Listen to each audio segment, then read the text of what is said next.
First tonight, what's being called the Amazon's Chernobyl, an $8 billion battle that's pitted one of the world's biggest oil companies against some of the most vulnerable tribes of the Amazon. In one corner is Chevron, the second largest oil company in America with huge plans for Australia. In the other, fighting on the Indians' behalf, is Zoe Tryon, the daughter of Melbourne fashion designer Dale Kanga Tryon, who was once one of Prince Charles's closest friends. From Ecuador, Mike Munro brings this powerful investigation.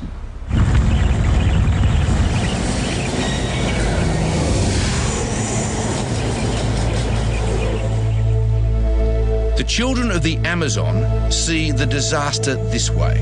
And what's this? Petróleo. So this is petrol, this is crude. And the fish? Crude oil. This is why these fish are dead, because of the crude oil in the river. ¿Qué es este? This is another river? We've come to the headwaters of the Amazon, to a village in Ecuador, to find Big Oil's dirty secret. And it's an ugly legacy. Thousands of square kilometres of the greatest jungle on Earth contaminated by decades of toxic oil waste. That is crude. Have a smell. Oh, that is foul. That is just disgusting. No wonder people are dying. And we're with one woman who's determined to make one of the biggest companies in the world pay for what's been done. Her name is Zoe Tryon, and what we find is overwhelming. It's an environmental disaster the US oil giant Chevron is accused of washing its hands of. We have a strict quarantine system to protect the integrity of the environment. But while Chevron is advertising its environmental credentials in Australia, in the Amazon, it's fighting hardball to avoid paying billions to clean up this toxic catastrophe. We will fight until hell freezes over and then fight it out on the ice. Correct. How arrogant is that? It's not arrogant. That's determination to not be extorted. It's still all just about money and profits for you. Of course not. It's like a child having a tantrum. They're not getting what they want. They're not being able to pressurize people. And so therefore they're saying that the whole country is corrupt. This is northeastern Ecuador. The water that runs from the jungle here feeds the Amazon River. A fragile ecosystem that also holds an enormous wealth of oil. In the 1960s, Texaco moved in. Venture a winding and dangerous path to the jungles of South America. Then, if the odds look good, take the glorious gamble and drill. Texaco, together with Ecuador's national oil company Petroecuador, extracted hundreds of millions of barrels of oil. They left a legacy of devastation. Billions of litres of toxic waste dumped in open pits. For decades now, they've been leaching straight into the rivers. Agua para tomar ni para bañar. We're now living an impossible life. We have no water to drink, no water to bathe in. And in the case of the children, we've got so much illness here. I'm sorry, I'm getting all emotional. So sad. Anthropologist, aristocrat, activist. Thank you, Vince. My pleasure. The Honourable Zoe Tryon is the daughter of a British lord and Melbourne fashion designer Dale Tryon. So you know what the situation It's is. horrible. It's heartbreaking. These days, when Zoe's not in Australia, she's in the Amazon. Well, Mike, this is one of 956 waste pits left by the oil company. 5 years ago, she came here and vowed to take the case of Ecuador's Indian tribes to the world. So this is another pit that the oil company never cleaned up. Yes. And again, seeping into the water table Yes. of the Amazon. She's exposing the toxic waste left during the extraction of the oil, much of it in deep, unlined pits around Indian villages. This is one of those pits. And you look at it today and you think it's fine. But dig a little deeper and you realise that they are nothing but big lakes of crude oil up to 3 metres deep. I'll just show you quite how deep it is. It's pretty deep. And of course these pits right now leaking into the Amazon water basin. Exactly. These are unlined pits. There's nothing stopping the water seeping down into the groundwater.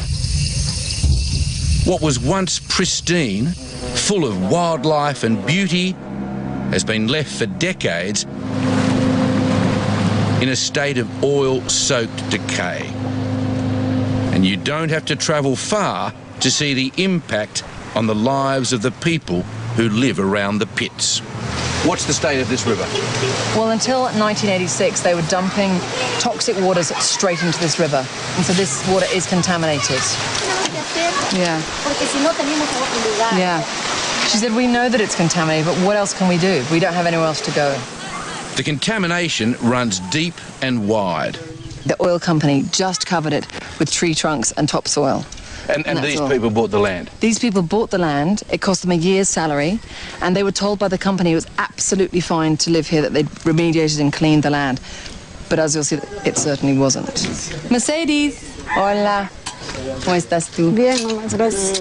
Mercedes' parents bought this land when she was a little girl. Buenos dias. Me gusta Mercedes. And then, if you see what we've got here. Oh yeah, God. So at this stage, it's like plasticine. Yeah. God, geez, it smells like filling up your tank. It smells like as if you're right at the pump. Yeah. That is just disgusting. No wonder people are dying. The Indians of Ecuador blame oil pollution for an increase in cancers, birth defects, and miscarriages. Mercedes has a shocking skin condition which she says is irritated by the contamination. Okay.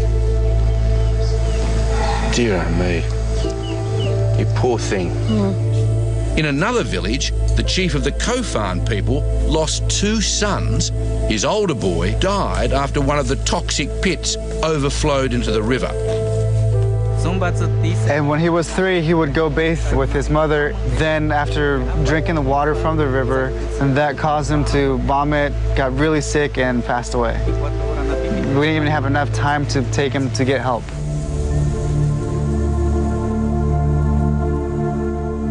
The Kofan was once a tribe of 5,000. Today, there are only 400. Before the contamination, they hunted in the forest and fished in the river.